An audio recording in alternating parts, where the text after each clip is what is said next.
What's up, everybody? And welcome to Why We Love Horror. Again, Nazario isn't here, but maybe he'll show up towards the end. We never know. Today, I brought on somebody very different than what we usually have, But I'm so glad that he decided to come on. I got fucking the sandwich man himself, Brooklyn. What's up, buddy? Not much, dude. Got a few hairs cut today. I get that. Yeah. But no, I got to revisit some of my favorites from like childhood, middle school. And it's really weird because like coming into the series and like thinking about like horror in general, I would always consider myself like a scaredy cat for movies. But I always read the Stephen King books growing up. Like for some reason, it was like the visual and the jump scares. Like I could read about twisted shit all day, but give me a jump scare and I'm like, nah, I'm good. I like it. Now, before we get into this, buy our shit. Look at that. We even got a new logo, so we got new shit with the new logo on it, man. Everybody needs to go buy that shit. That logo looks sick, by the way. Oh, dude, Nazario fucking killed it. I love it. What are some of your favorite horror moments in film? So some of my favorite ones, you go to. I love the ending of Cabin in the Woods. I would say that is like my favorite horror film. But we were talking about Signs earlier, and we were talking about whenever Joaquin Phoenix is in the closet, and he is watching all those aliens from Brazil come in. Vamonos, children, vamonos. Yeah.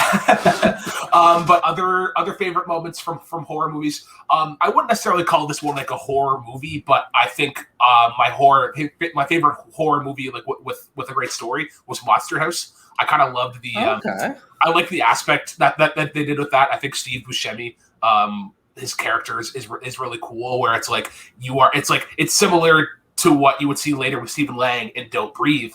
Like where he's like this, he's this old guy that all the kids are terrified of, but ultimately it's like, no, I'm trying to protect my house, which is also my wife. So yeah, I think that's a good movie for kids to a good gateway movie for kids for horror. Absolutely, yeah. I enjoyed it. That's a really good one. Go ahead. No. The last thing that I was going to say is that actually Studio Ghibli. When we were talking about animation, I think Studio Ghibli not necessarily they don't necessarily like lean on horror, but I love for their kids movies that there's one scene I find in every movie kind of meant to scare the shit out of kids or anybody.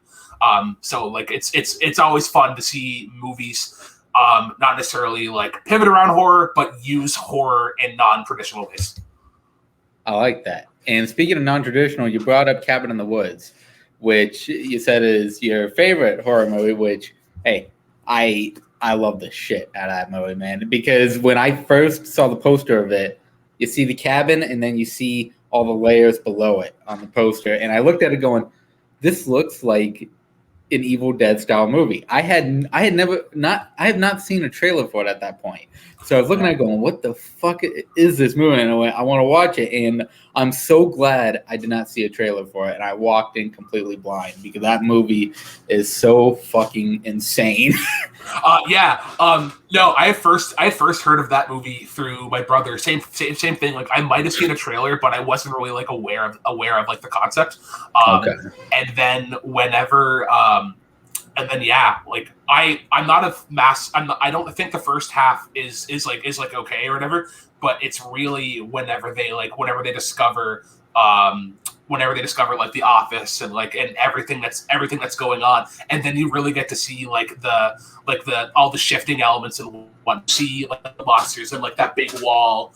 And then another favorite moment in that movie too is when they're trying to escape and they get there and they're like, oh man, we're so close, and then they realize they're in a force field, and then Jackson Avery gets killed, gets a fucking spear to the back, spear to the back of the throat.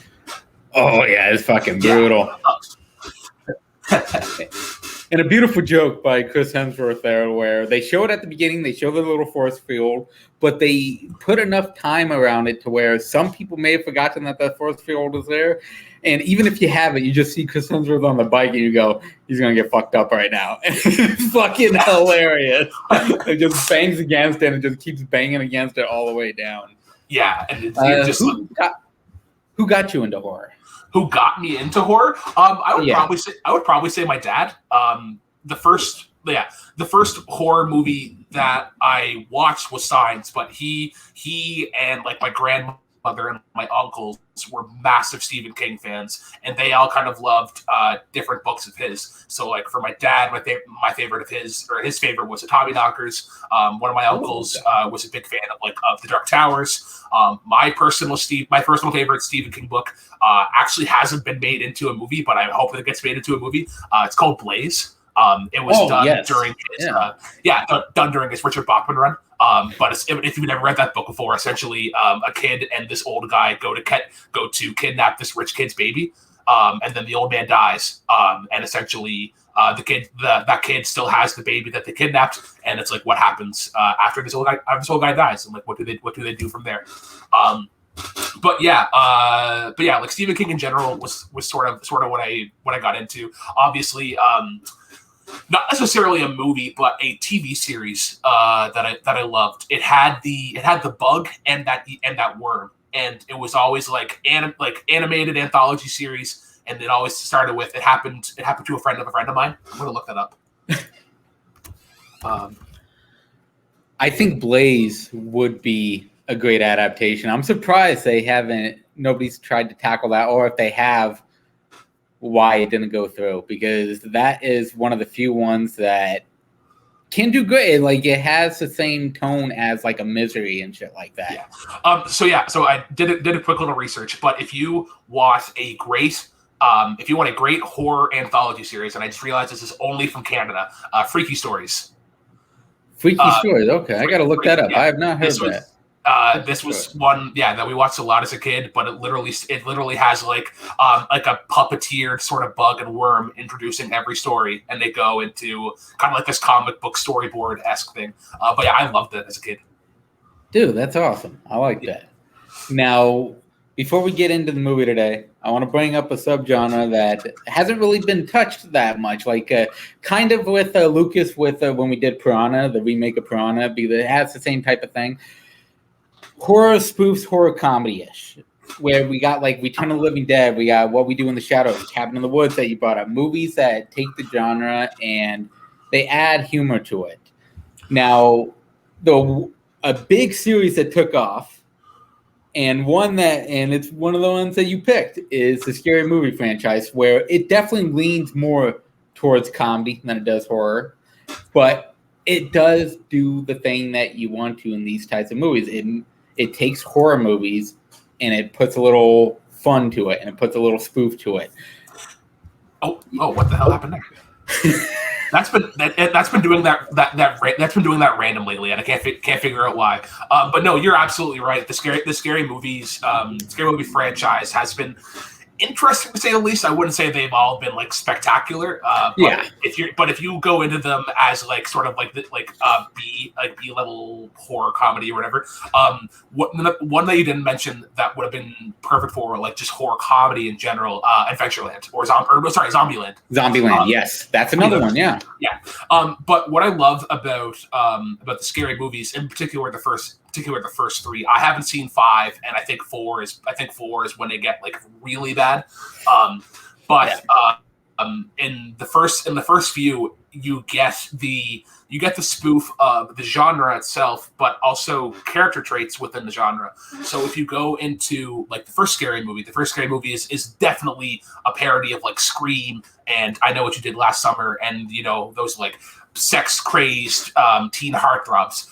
They definitely they're definitely a little aged, I would say. There's a lot of forced sort of sex jokes, in particular whenever the guy in the first movie is like, touch it, like just touch it. Yeah. And, that got a little awkward. What I love about this this genre really of spoofs is that how it takes whatever subgenre they're applying with it. So whether it's horror, whether it's disaster movies or action movies in general, they kind of take the little tidbits in these movies and dial them up to 11. And in particular, for that example, I go to the first movie, and it was what's the character's name? He's the really angry guy, but it's essentially the guy. Yes. It's essentially the guy that pokes at Cindy Campbell, but it's like, if you don't get anything done, we're gonna do shit to you. And I think that was supposed to be like a stereotypical sort of view of the guy in every horror movie that's like, listen, we have to fix things because things need to go my way. But yeah, so you have that one, and then Scary Movie 2 kind of goes more towards like the exorcism and ghost related shit, House on Haunted Hill, the haunting. I would almost argue the Predator in a way, in terms of like where it's like a group of people go into one place and they kind of get split off in a way, especially whenever you get to like it's like near the end of the movie, David Cross and Tim Curry are there or whatever, and they're trying to split everybody up, and then you get like Regina Hall and the Wayans, and are like, no, we're not splitting up. Have you seen every other movie? We die first. And they're like, no, all right, we're not going to split up. All right, you three come with me. And they're like, God damn it, we're going to die. And I just love the sort of like, it's not so much the in your face humor, but it's the subtle stuff. And I go back to the first one because it's very clear they're poking fun at the meta humor that they're doing at Scream of like, they know they're in a movie, and it's like, oh yeah, you would never see this in a movie, and the other guy's like. What do you mean? We are in a movie. There's the producer, there's the cameraman. During the ongoing sex scene, making fun of the Scream sex scene at that point, and just pointing at everyone, and everyone's just trying to fucking hide their face. I will, of the first two, I think the thing, I wouldn't say necessarily that threw me off, Tori Spelling might be like the weirdest, or my biggest gripe about it. She just seemed really miscast. And I would almost say the same thing about like David Cross in a way, where he's funny, but I feel like there could have been maybe somebody else. This genre in particular kind of fell off the face of the earth for a little bit. The Wayans that originally did it, because you look at Scary Movie, it was directed by sorry, just get the name here. The first two were directed by Keenan Ivory Wayans, and it's Wayans brothers humor all over it. Oh, absolutely. But they left, and then one of my favorite directors, David Zucker, would go on to do Scary Movie 3, and then he would also do Scary Movie 4. But we don't talk about Scary Movie 4. We don't talk about Scary Movie 5. But yes, David Zucker is a really cool director. He did Airplane, and I just love. It's very like, if you know me and you know how much I love like Family Guy and like the cutaway gags and just kind of like that. It's those like little brief moments of escapism in a way. And I love. And that Scary Movie 3 is the best of the bunch. One, in terms of the cast, but two, also I think the content that they're spoofing is sort of the best. And bringing up Scary Movie 3, that is a movie we were talking about today. Look at that fucking poster right there. And it's funny because when I brought you on, you suggested a few movies, including Signs, which is heavily fucking spoofed in this movie, and Cabin in the Woods, which is the same type of genre, which is making fun of it. Not necessarily as much comedy, but still making fun of it. This movie, I would say my second is a favorite, but I love that they take with this one, they kind of mash it up. They take Signs, they take The Ring, and then they bring in like fucking 8 Mile for some strange fucking reason. And you got Leslie Nielsen. Yeah, Leslie Nielsen as the president. I think that was sort of like a David Zucker nod, where it was like because he played such a pivotal role in Airplane and Naked Gun and stuff. Where it's like you have to be there because he would be in this one. He would be in Scary Movie 4, and then he would also be in Superhero Movie, which is another spoof movie that David Zucker would inevitably do. But yeah, you go to the start of this movie and it starts off with Pamela Anderson and Jenny McCarthy doing sort of their typical like thing or whatever, kind of the similar setup to what they had done with the previous two movies. I don't like the opening one that they did for the first Scary Movie. I don't really like remember, or I don't think it was that super important. But the second one, I remember they did. It was like James Woods and fucking what's his name that would be with it was the side guy for Conan O'Brien. But anyways, they play priests and they do like this exorcist. The Exorcist, yeah. But in this one, they have Jenny McCarthy and Pamela Anderson doing this spoof with the ring, where it's like, oh yeah, this like they called me 7 days last week. My favorite clip in that whole scene is whenever they hear the telephone ring and they go to the end of the hallway, and it's like, yeah, it's so weird. Yeah, such a large house, only one phone, and it focuses in on the phone. You are right though, and this one doesn't have a ton of scares. There's like 2.5 scares, I guess you would say. One of them being the Jenny McCarthy head reveal in that opeing scene. That got me a bunch as a kid, but that's fucking hilarious to watch now as an adult. Your face all jacked up. Your head falls off. Regina Hall's death scene, I think is also another one that's like kind of scary because they do definitely try to set you up with like the first two things. But then I would say probably like the quote unquote scariest moment is actually the jump scare at near the end whenever they get Tabitha out of the well. And they say her name and it's like, oh yeah, you broke the curse. I'll never have to kill again. Oh really? And it's just like you get like the big sort of like screech and it transitions over. Nah, I'm just screwing with you. And a second later, Leslie Nielsen opens the door and knocks her fucking ass off. Let you know. Good luck. We're all counting. Now, what are some of your favorite scenes?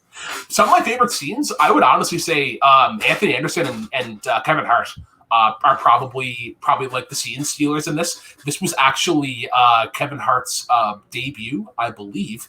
I think so, yeah. Yeah. So he plays CJ, and Anthony Anderson plays Mahalik. So they're sort of like that 8 Mile introduction that you're talking about.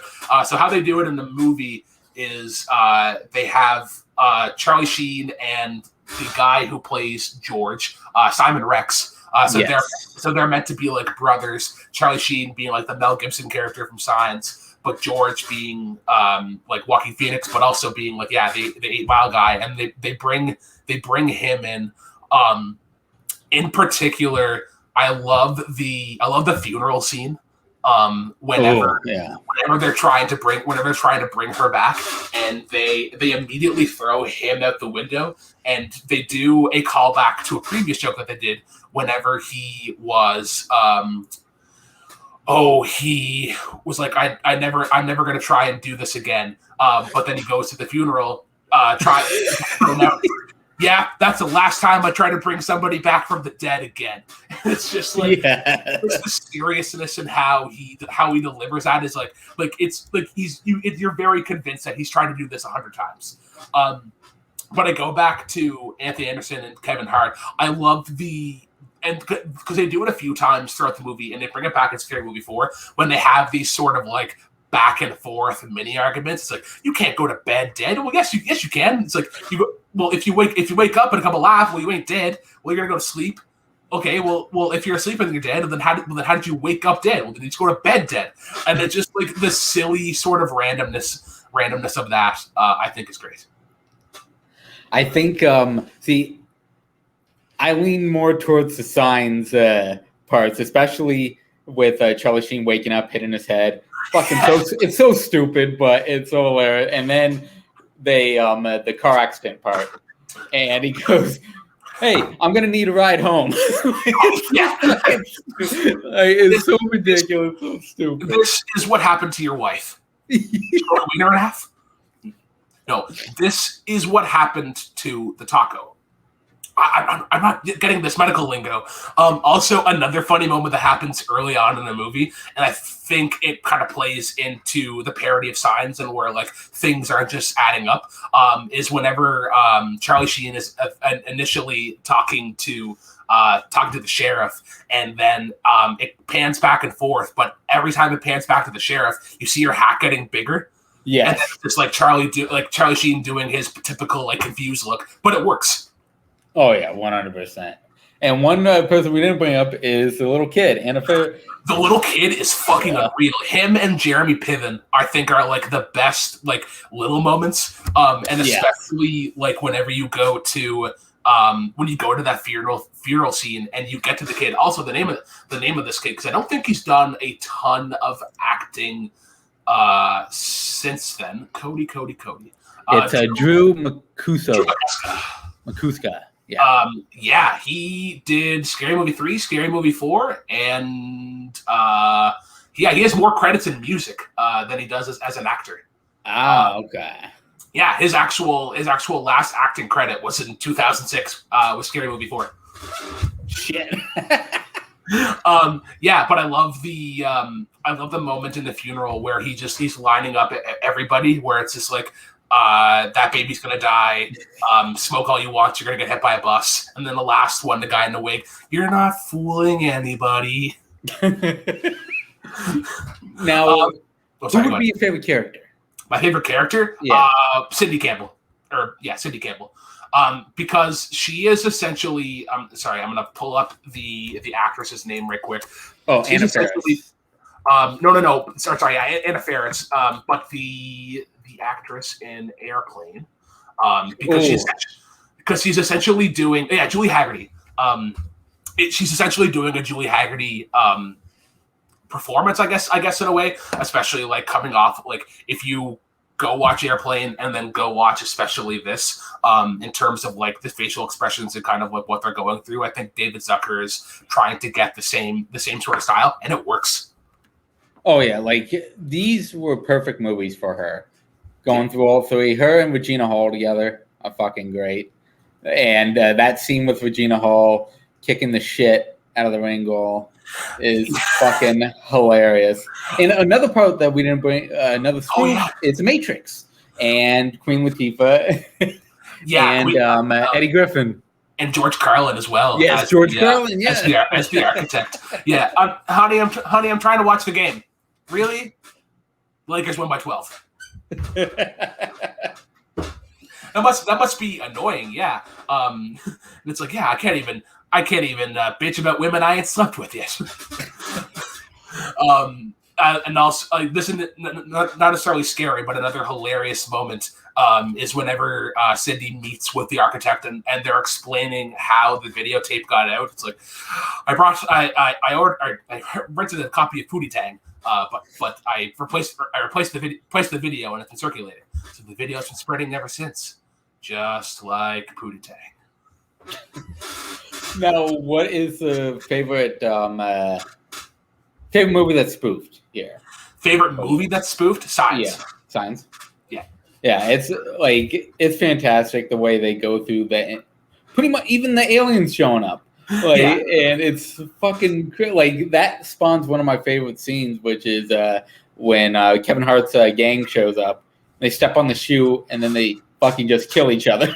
You got Method Man there, and Red Man there. Master P, Macy Gray. Is it Ludacris in there as well? I don't think Ludacris is in there, but there's definitely there's a ton. Not Ludacris. What's his name? There's Method Man, Red Man, Master P, Macy Gray.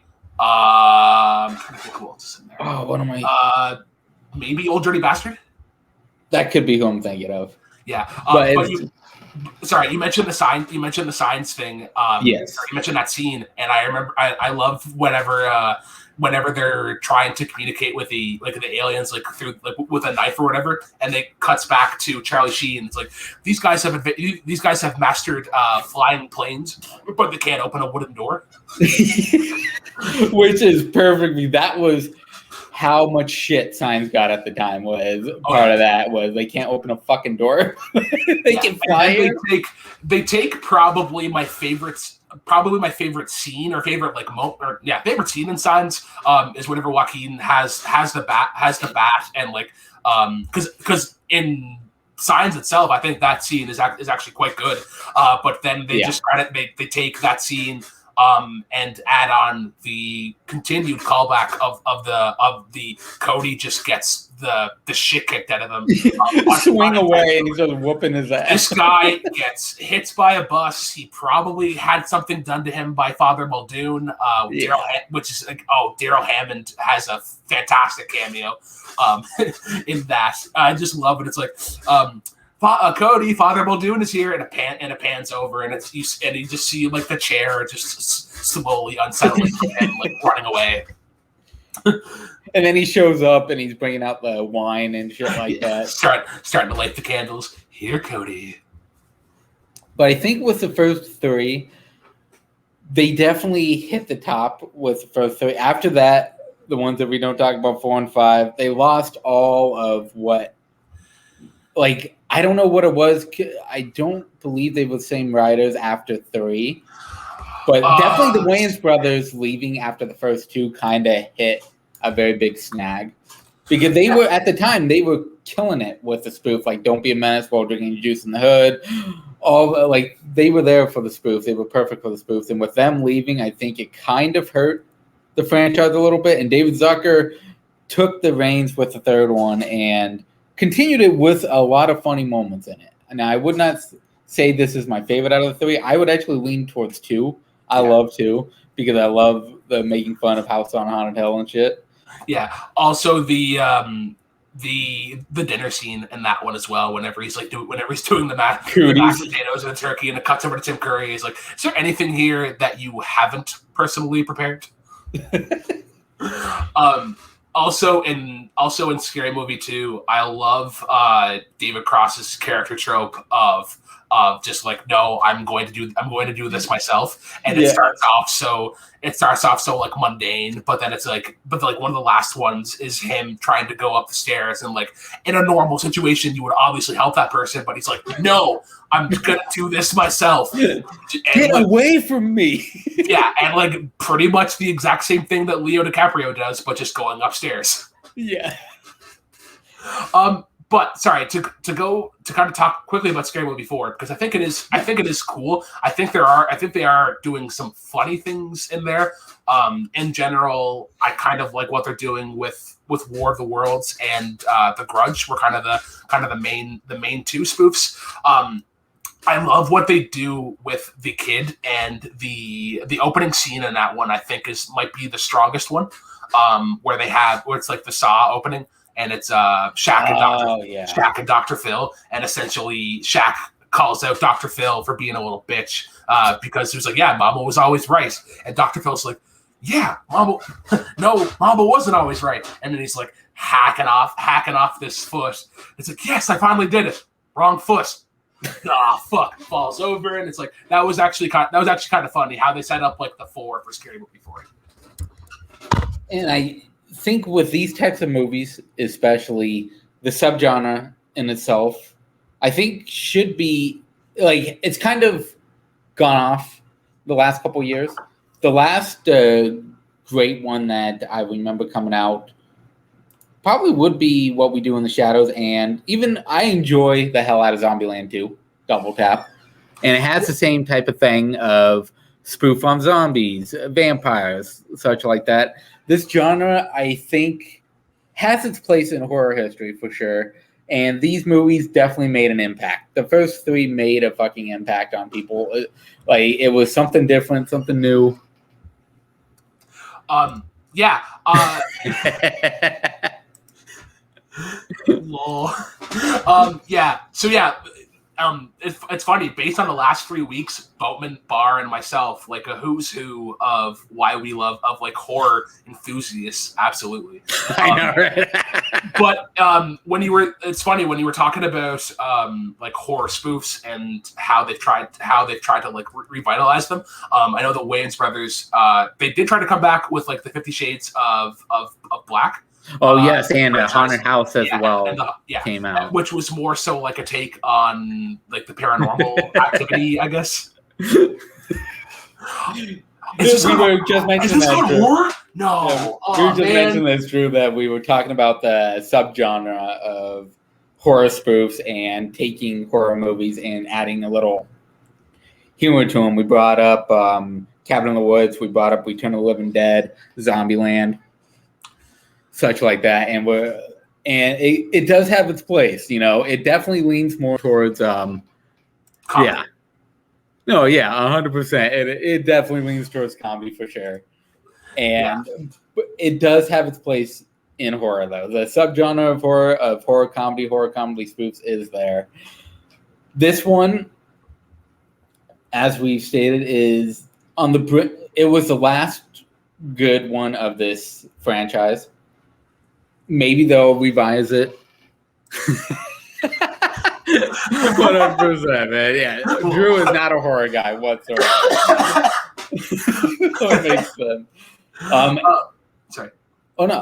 Anything else that you wanted to bring up for Scary Movie 3 that we haven't covered? Not that I can think of. I think in general about spoof movies, and you think about why they haven't been done so well. You think about everything that this movie has been spoofing. Signs, a heavily divided movie. The Matrix was good, but there was people saw flaws in it. I don't think there was necessarily flaws in The Ring, but you look at like all the horror movies coming out now. Like, what was the last horror movie that had like a glaring problem? Yes, this is the one why he finds out why he pees up. We're just going to Florida. We hadn't tried meth, so we figured we'll try it. And then the aliens pissing out of their fingers. Yeah. But yeah, okay. So coming towards the end here, I always have people pick a double feature to go with the movie they chose. So what would you choose that you think would be a great double feature with this one? I would legit pick Signs. I would watch Signs first and then go watch the second because it's fun. It's fun to watch that movie and like it's not necessarily the things that are bad in it, but it's like, oh, these are the things that I noticed, and then you go into Scary Movie 3 and you can see all of those little moments just sort of dialed to 11 or like kind of flipped on its head. I like that. I went a little different route. I went with another horror comedy, Tucker and Dale versus Evil. Yeah. Because, goddamn, man, I love the fact that is another one kind of like the first Scary Movie where it leans more towards slashers, but that one is more towards Jason and having the characters, the hillbilly characters that you would originally think would be the fucking scary guys, the guys that are killing people, and you have them be basically the what's the word for it? The useless heroes in a way that and people are dying all around them for no goddamn reason. It's fucking hilarious. It's kind of like I would imagine similar to like kind of like you see villains in certain stories where like they're like kind of like accidentally the hero. Where like it's like I came, or I guess like kind of like Gru in Despicable Me, where it's like his intention is to do evil, but he ends up being good overall. But I've heard a lot of good things about Tucker and Dale versus Evil. It's so much fucking fun. I don't know if it's still on Netflix. It might not be anymore, but it was for the longest time. And Drew, we brought up Signs. One of the best moments of that movie is Joaquin Phoenix sitting in the little closet watching the TV and seeing the fucking alien go across. That is legitimately fucking terrifying. Just that look that he gives, kind of like the Bigfoot, the Zapruder film with the Bigfoot film of just looking and keeps walking. It is so fucking freaky. Hey, Garth. Yeah, we're just wrapping up here, man. But this I think this was like looking back, Scary Movie 1, to reiterate, did slashers all the way, Scream especially. I know what you did last summer, all the teen slashers. Second one did haunted houses, shit like that, House on Haunted Hill, The Haunting. And then the third one mixed in with The Ring, Sign, so more alien-esque, more ghost. But I think all three together are a great fucking trilogy to just have fun with your friends. And a very quick watch too. I started this, so I went in reverse. I went 3, 2, 1, and I started at 3:30, and I think I was done at the trilogy by 9. So like maybe 5.5 hours. Oh yeah, they're like, I think, I don't want to say completely, but I think all of them are around an hour and a half or less, because Scary Movie 3 is like an hour 24 minutes, I think. But yeah, they're very quick films to go through. They're all a fucking fun time, and you can find good things with all three of them. But yeah, Brooklyn, this has been awesome, man. I'm so fucking glad you came on. Later tonight, I believe we may be doing a teaser trailer reaction, which should be interesting. Are you part of? You're part of the next movie games, right? You signed up? Yes, I am. Yeah. So next week we're gonna lock down a date for that. But next week we are bringing back movie games. Road to Holes Part 3 is coming. That's gonna be fucking fun. Also next week, me and Michael are finally bringing it back. It took a long fucking time, but finally his schedule's opened up. The Shape, Michael Myers and Friends, where we dive through the fucking Halloween franchise. That's gonna be a fucking good time. That's gonna be a really fun time. Yeah. And we have some shit planned for that show that's going to be really fun. Why We Live Horror is more than likely coming back next week as well. Probably going to be Friday again. I'm trying to lock down somebody that will be very interesting to have on this, and might bring a different approach to the movie he chooses. So it's horror. You're going to be talking horror musicals. Exactly. Fucking have Cam on here. Bring up fucking Repo again and have him lose his fucking mind on me. Or Annie and the Apocalypse or something there. Great fucking movies. Will probably make its return again next week as well. Other than that, we'll update you guys on more shit probably either tonight or Monday.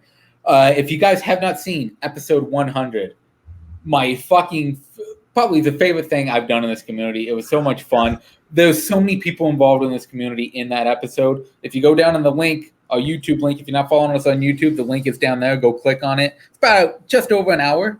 It is fucking fantastic. Top 3 rivalries in anime. Fucking Ike Manley shows up in that as well. And you never know. Hollywood may try to fucking take over Twitch at some point. We're going to try to stop their ass for doing that. But if you have not seen episode 100, please go check it out. We hit over 100 views in a day, which is fucking great for us. We don't usually do that. Like the cheating video got like 350, something like that. It's episode 100, and like maybe 2 others have hit over 100. It was well worth it. You guys are fucking awesome. Brooklyn, even though we did not have you on that one, you are part of this fucking part of this channel, man. Absolutely. You've shown up on some fun things. The video game episode is fun, which brings us to, we're going to be doing a tier list coming up for episode 101 of M Ranked. And we're trying to lock that down. It's going to be a little hard to lock down because we're trying to find a good group of people for that. It's going to be a long one, but it will branch off the new edition of M Ranked with our new logo, which if you haven't seen it, go check out the TeePublic down below. Has some great fucking shit on there. And fucking nice. Yes. Ike Manley's a fucking asshole. But yeah, thank you, Brooklyn, for coming on. Garth, as always, man, we had Garth on yesterday. Go check that shit out. That was a fucking fun. We did a fan watch along of a fan Halloween film, which was fucking hilarious. He's fucking great, man. Drew has been coming on lately. Him and Rose have been coming on. If you haven't done so, for people out there who are actually on Twitch for, video game purposes like you do, you need to go follow Vicious Rose. Let's see if I fuck this up or not. What did I do? Oh, god damn it. Hang on 1 second, guys. Want to put this in there before we leave? That do it? What the fuck? Drew, if you can do the shout out for me, for some fucking reason that shit ain't working right now. I keep fucking that up. I don't know. I could be VICIOUS. I'm spelling that shit right. Oh, there we go. It finally fucking showed up. It took a while. Thank you, Drew. I don't know. Oh, it's because I didn't put the capitalization. That makes sense. Yeah. Go follow her shit, man. It is fucking awesome. I'm actually a moderator over there, so you'll catch me on her streams in the chat all the fucking time when I'm not working. But yeah, Brooklyn, we will get you on soon for something else.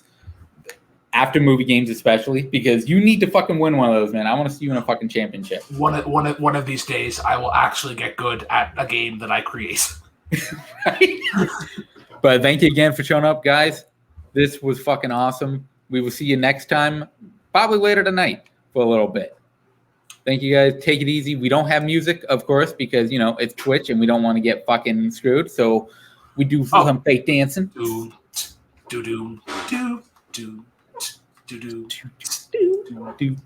just make our own music, you know? Thank you, guys. See you next.